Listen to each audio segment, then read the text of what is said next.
ॐ सोमनाथाय नमः। ॐ मल्लिकार्जुनाय नमः। ॐ महाकालेश्वराय नमः। ॐ ओंकारेश्वराय नमः।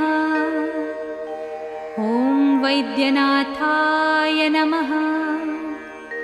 ॐ भीमशंकराय नमः। ॐ रामेश्वराय नमः। ॐ नागेश्वराय नमः। ॐ विश्वेश्वराय नमः। ॐ त्र्यंबकेश्वराय नमः। ॐ केदारेश्वराय नमः। ॐ भुस्मेश्वराय नमः।